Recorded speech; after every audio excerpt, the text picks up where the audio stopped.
Bonjour, je suis le docteur Gilbert Boujaoudé, médecin sexologue chez Charles.co. Aujourd'hui, nous allons parler des problèmes d'érection chez les moins de 30 ans.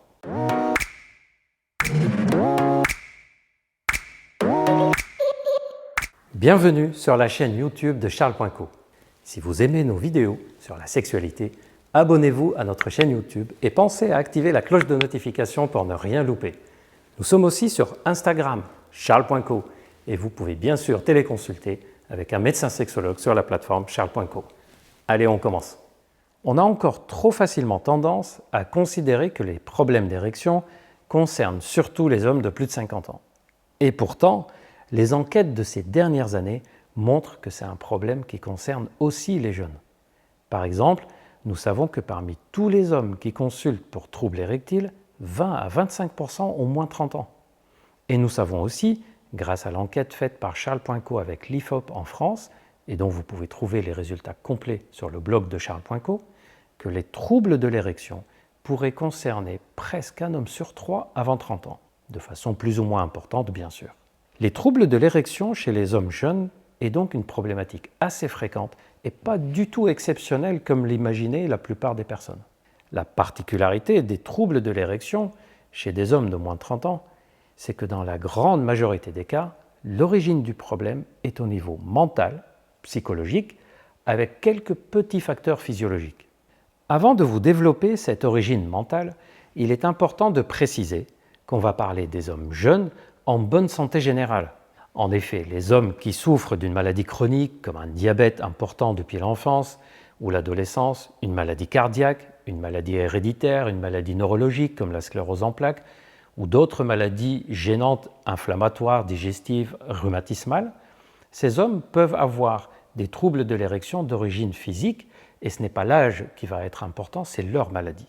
Et dans de tels cas, il est très important de soigner la maladie qui est à l'origine du problème, tout en s'occupant de l'origine psychologique dont on va parler maintenant. Vous avez sûrement déjà entendu dire qu'avant 30 ans, les problèmes érectiles ou sexuels sont d'origine psychologique. Mais ce mot psychologique mérite que ça soit précisé.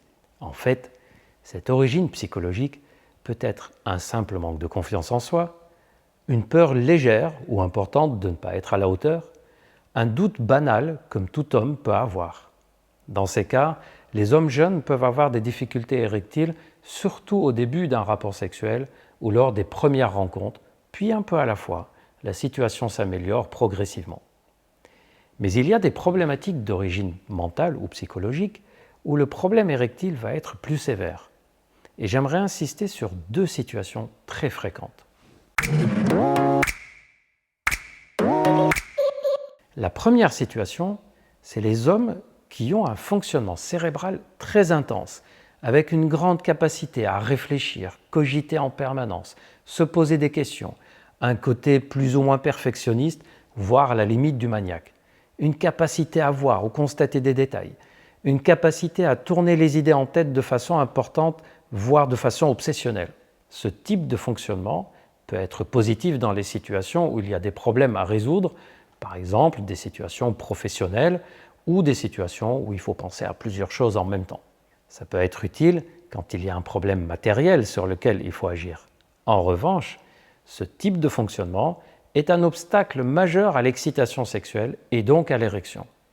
Pourquoi c'est un obstacle ? Parce qu'aucun homme au monde n'est capable de réfléchir, de se poser des questions, de penser à des détails ou des idées parasites, tout en ayant du plaisir et de l'excitation en même temps. C'est strictement impossible parce que les zones avec lesquelles on réfléchit dans notre cerveau ne peuvent pas fonctionner en même temps que les zones avec lesquelles on a du plaisir et de l'excitation et donc de l'érection. Et pas de chance, ce sont les zones de l'excitation qui s'éteignent dans ce cas. Les hommes qui ont un tel fonctionnement nécessitent donc un travail pour apprendre à moduler leur activité mentale, à gérer leurs idées et les pensées dans leur tête, et non seulement un travail psychologique contre l'anxiété simple. C'est typiquement ce qu'on a développé dans le programme Master qui permet d'améliorer les troubles de l'érection lorsqu'elles sont liées à ce genre de phénomène et que vous pouvez retrouver sur le site de Charles.co. La deuxième situation fréquente, ce sont les hommes qui ont une émotivité forte, que ça soit visible ou non, que ça soit exprimé ou non. Pourquoi l'émotivité forte peut provoquer des troubles de l'érection? En fait, l'émotivité est censée donner plus d'excitation, plus de plaisir, puisqu'on a plus d'émotions positives.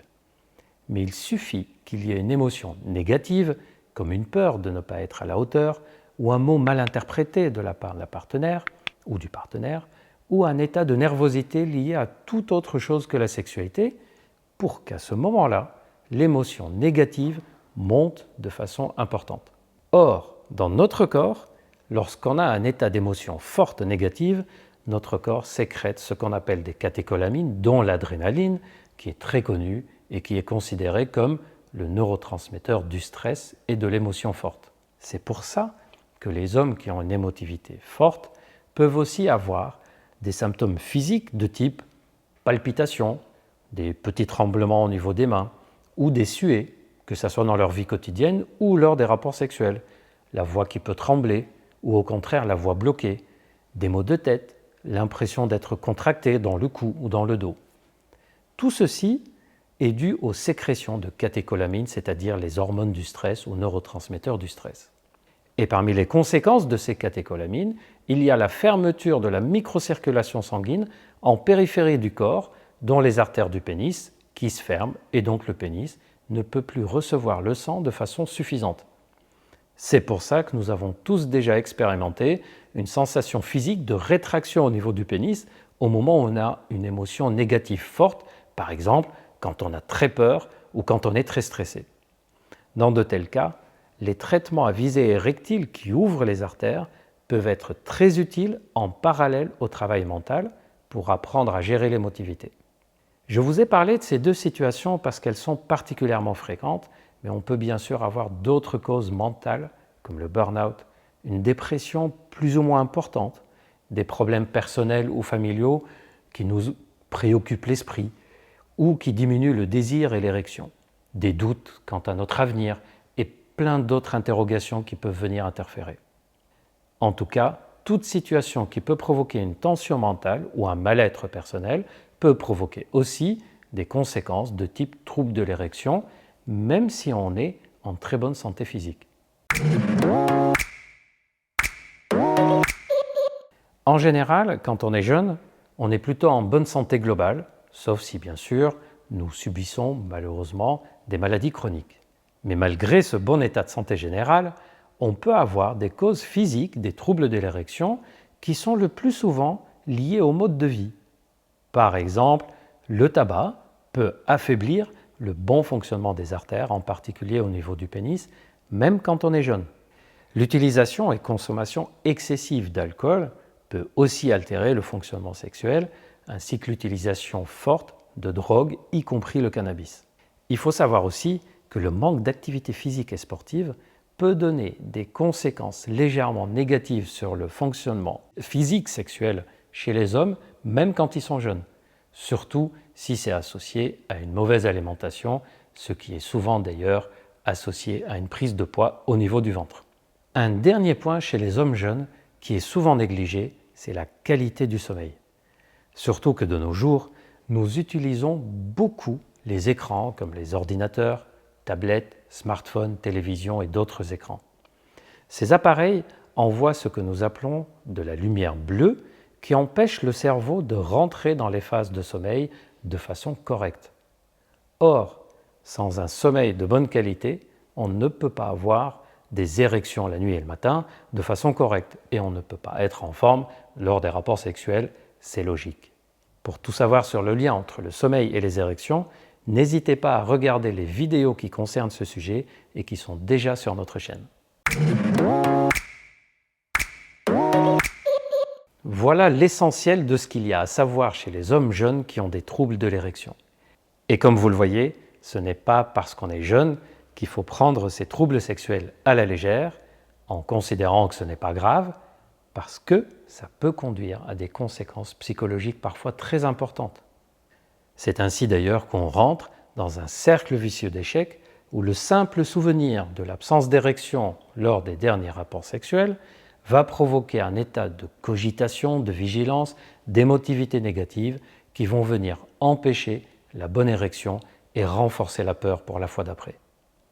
Si vous êtes concerné par de tels troubles de l'érection, ou si un jour vous êtes concerné, n'hésitez surtout pas à en parler avec un sexologue ou un médecin, que ce soit en consultation ou en téléconsultation sur le site charles.co.